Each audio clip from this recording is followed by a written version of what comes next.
यशोदा मैया की आयु भले ही 80 वर्ष की है, परंतु अभी भी यमुना जल भरने जाते हैं घूंघट करके जाती हैं। क्यों? अरे भाई इतने सारे लोग हैं बाहर, कौन कौन पुरुष बैठे होंगे, सबके सामने थोड़ी भाव से जाती हैं। अब मैया जाती यमुना जल भरवे, लाला रोवे, मुंह ले चल मैया मैं चलूंगो, मैं ना रह रो, धरती पर लेट जाए। तो यशोदा मैया के अच्छा कर, एक काम कर लाला, मैं तो मटकी पकड़ूंगी तो तेरा ध्यान कैसे धरूंगी, तो एक काम कर तू मेरी साड़ी को एक छोड़ पकड़ ले, तू या को पीछे पकड़ के चले कर। आगे आगे यशोदा मैया अपनी मटकी संभालती भाई जा रही है, और पीछे नंद नंदन नन्हे से 3.5 वर्ष के हैं, पीछे मैया की वो पल्लू पकड़ करके पीछे पीछे चल रहे हैं। और जैसे ही श्याम सुंदर निकलते हैं, गोपियों में अफरा तफरी मच जाती है, और सब गोपियां तैयार हो जाती हैं, कोई खिड़की पर, कोई अटारी पर, कोई छत पर, कोई बहाने से बस उस मार्ग पर जा रही है जहां से यशोदा जी आ रही है। क्यों? लाला को देख लेंगे। एक बहुत सुंदर पद है, चलो सखी निरखिए नंद कुमार। सब सखियां आपस में योजना बनाती हैं, बोले आज कन्हैया को कैसे देखना है, बहाने ढूंढती हैं। ठाकुर जी जब निकलते हैं उन गोपियों के भवन के आगे से, तो सब गोपियां कोई ना कोई गुप्त प्रलोभन ठाकुर जी को देती हैं कि ठाकुर जी उनकी तरफ देख लें।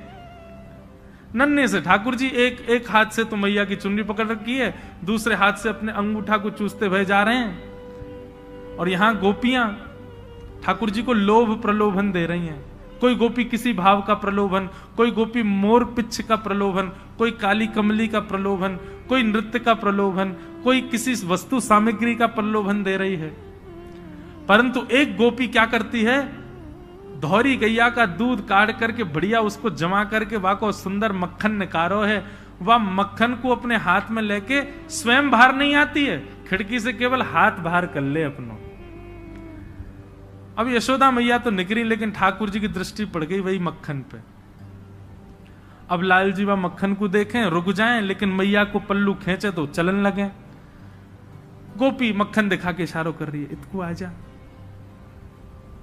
ठाकुर जी मैया की साड़ी छोड़ दें और वह गोपी के भवन में प्रवेश कर जाएं।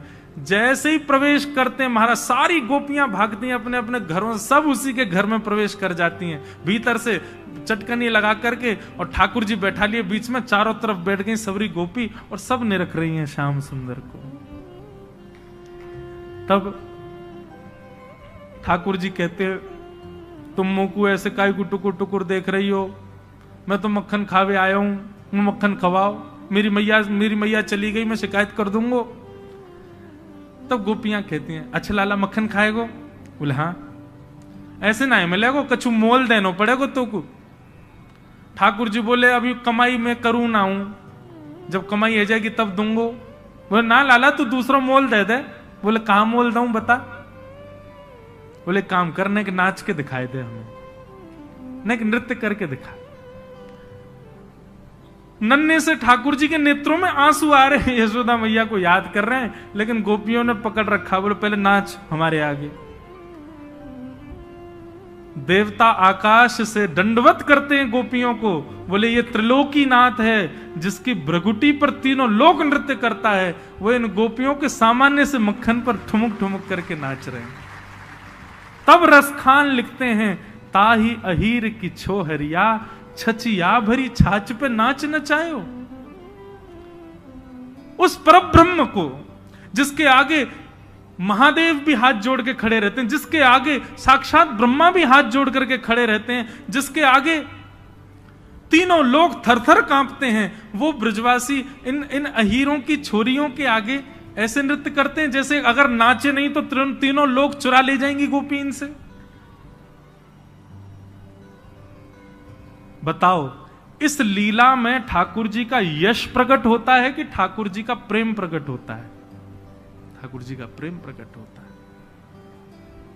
धर्म तो कहता है भगवान को सिंहासन पर बिठाओ, धर्म तो कहता है ऐसा कुछ मत करो जिससे भगवान को तकलीफ हो, लेकिन प्रेम कहता है वो सब जायज है, यहां सब कर सकते हैं। ठाकुर जी को उखल से भी बांध सकते हैं, ठाकुर जी को नचा भी सकते हैं ठाकुर। अरे कहां तक कहें महाराज, ब्रजवासी की ऐसे ऐसे मधुमंगल श्रीदामा ठाकुर जी कोई घोड़ा बना के उन पर चढ़ जाएं, और ठाकुर जी की जो दो बहनी मैया दो चुटिया बना दे, वही चुटियान कोई पकड़ ले, बोले चल लाला इतकू जहां को चोटी खींचे वहीं को चलियो, और ठाकुर जी चलते हैं। देवता आकाश में खड़े खड़े चिंता करते, बोले कि अरे भैया तुम भगवान के केश खींच रहे हो, तुमको पता है उनका एक रोआ भी टूट गया तो एक ब्रह्मांड नष्ट हो जाएगा वहां का। लेकिन ब्रजवासियों का ये प्रेम है बंधुओं, ये ऐश्वर्य नहीं है ठाकुर जी का। नारद जी ने कहा आपके चित्त को तब तक शांति नहीं मिलेगी जब तक आप ठाकुर जी के प्रेम का बखान नहीं करोगे, प्रेम को प्रकट नहीं करोगे। और उस प्रेम को प्रकट करने के लिए भगवान के प्रेम स्वरूप का स्मरण करो। समाधिनानुस्मर तद विचेष्टितम, आप समाधि लगाओ और समाधि लगा करके भगवान के उत्तम श्लोक, उनके उत्तम लीलाओं का चिंतन करो, और चिंतन करके उन लीलाओं का सुंदर भाव वर्णन करो। तब श्री वेदव्यास जी महाराज ने नेत्र बंद करके चिंतन किया, और वर्षों तक चिंतन करते करते करते करते जो भाव चित्त में प्रकट हो रहे थे, जो भाव मन में प्रकट हो रहे थे, उन्हीं भावों को जब प्रकट करके अवतरित किया गया, उतारा गया, तभी पुराण संहिता, पुराण सम्राट श्रीमद् भागवत की रचना हो गई। बोलो भागवत महापुराण की जय। अब समझ आई भागवत जी की रचना कैसे हुई। भागवत जी का मूल आधार क्या है? तप नहीं, जप नहीं, योग नहीं, साधना नहीं, नियम नहीं, धर्म नहीं, अर्थ नहीं, काम नहीं, मोक्ष नहीं। भागवत जी तो केवल एक आधार को लेके प्रेम। इनसे प्रेम की ही कामना करो, ये प्रेम से भर देंगी आपको, ये प्रेम ही प्रदान करती हैं। और जब प्रेम से ओतप्रोत हो, मैं एक बात कहता हूं कथा में, हम सब कौन है? हम सब गुल्ला हैं। कौन है? गुल्ला। और श्रीमद् भागवत जी कथा क्या बोले? ये रस है। इसको जितना भरोगे, जितना भर लोगे, जितना भर लो, सोई क्या बन जाओगे। और जैसे ही रसगुल्ला बन जाओगे, सोई ठाकुर जी आपको भोग लगावे आ जाएंगे, आपके समीप आ जाएंगे। ठाकुर जी समीप कब आते हैं? जब रस युक्त होते हो। भाई गुल्ला जप युक्त हो, जप गुल्ला तप गुल्ला, जप गुल्ला, तप गुल्ला, और कौन सा? यज्ञ गुल्ला। ठाकुर जी को रस नहीं आएगा। अरे वाह, गुल्ला खा के कौन? एक व्यक्ति हैं, उनको डायबिटीज, वो क्या करते हैं? रसगुल्ला को पहले 5 बार पानी में धोते हैं। रसगुल्ला को 5 बार पानी में धोते हैं, पानी में धोने के बाद फिर निचोड़ देते हैं, निचोड़ने के बाद में फिर उसको पाते। काय बात को पाई क्यों रहे भाई? क्यों अत्याचार? बेचारे रसगुल्ला पर क्यों अन्याय कर रहे हो? रसगुल्ला तो रस युक्त हो तब पाया जाता है। तो हम सब गुल्ला हैं, और ये भागवत की कथा रस की चाशनी है। आप जब जब इधर उधर देखते हो ना, समझ लेना उसी समय रस आया था और आप उससे वंचित रह गए, आप अकेले गुल्ला ही रह गए। इसीलिए बार बार कहता हूं ध्यान से सुनो, ध्यान से सुनो, ध्यान से सुनो। क्यों?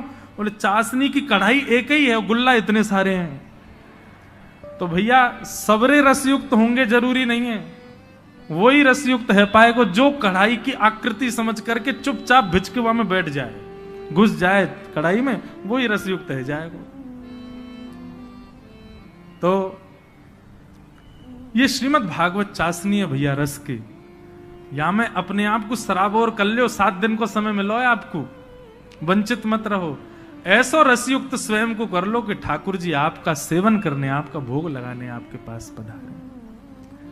भागवत की रचना हो। बोलो भागवत महापुराण की जय। लोकस्य जानतो विद्वांश्चक्रे सात्वत संहिता। श्रीमद् भागवत को संहिता कहा जाता है। संहिता का मतलब सम्यक हितम यासा संहिता, जो सबका हित करे। आपको पता किस किस का हित होता है कथा में?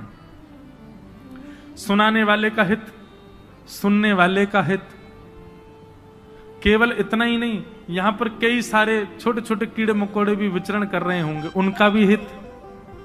और केवल उन्हीं से काम नहीं, आप इस मार्ग से जो जो सामने से गुजर करके जा रहे होंगे और बस ये देखने के लिए कि यहां चल क्या रहा है, ऐसे दृष्टि करते होंगे, उनका भी हित, उनका भी कल्याण होता होगा।